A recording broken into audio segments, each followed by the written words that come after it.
The Legend of Jimmy Spoon by Kristiana Gregory, Chapter 31, War. Scouts rode up to Washakie as he and Jimmy fished on the shore. Crow were close, moving closer, they warned. "We are not giving up our sacred hunting ground because of cowards and thieves," Washakie said. He looked up at the sky, pale blue with wisps of cloud. Jimmy knew he was praying. The next morning, the younger boys and some elders drove the surplus horses south to the Paiupa for safety. Several women with travois followed so they could set up a guard camp. Day by day, smaller bands of Shoshone joined Washakie's. At Henry's Lake, soon hundreds of teepees were clustered in the grassy valley. Smoke rose from the cooking fires to drift in the breeze. Dogs wandered among the lodges looking for scraps. Adult laughter and the uproar of children reminded Jimmy of happy times. He didn't want to think about the reason so many were gathered. At night, Washakie held a council in his big teepee. Before he passed his pipe, he asked the Great Spirit for wisdom and for courage. "We have run scared from the Crow for too long. It's time we fight for our territory. We will teach them to leave us alone." He ended with more prayer, then led the others outside to join the circle of dancers. Drummers sang with the beat of their sticks. Sparks from the bonfire sprayed up into the night. By dawn, there were still dancers. Scouts reported to Washakie, who sat alone in his lodge. 1,000 crows were camped over the ridge. "If there are 10,000, we will claim our hunting grounds," the chief said. Warriors painted black under their eyes, on cheeks and foreheads.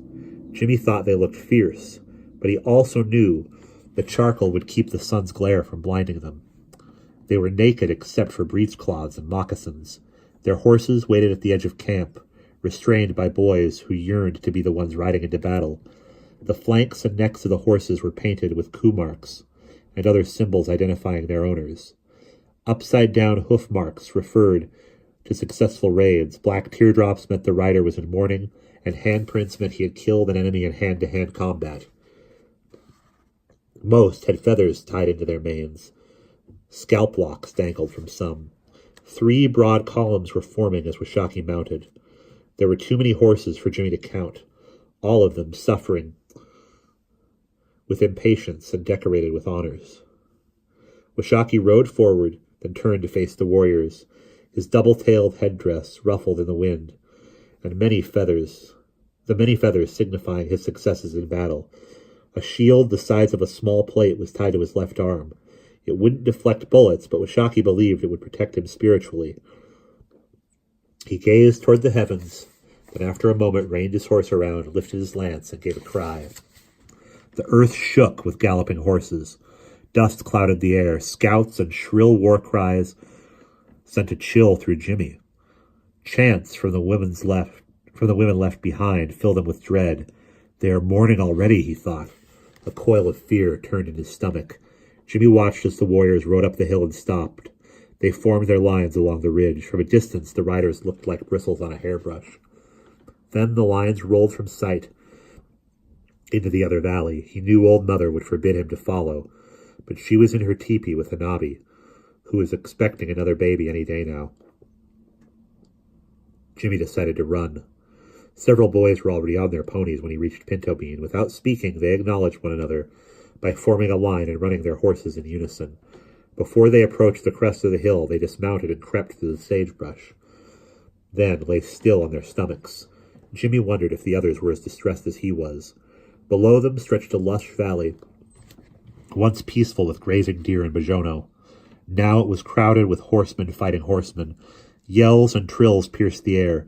Jimmy could see Washakie on his palomino, his crown of feathers flowing down his back and over the side of his saddle. He was shouting instructions to his warriors.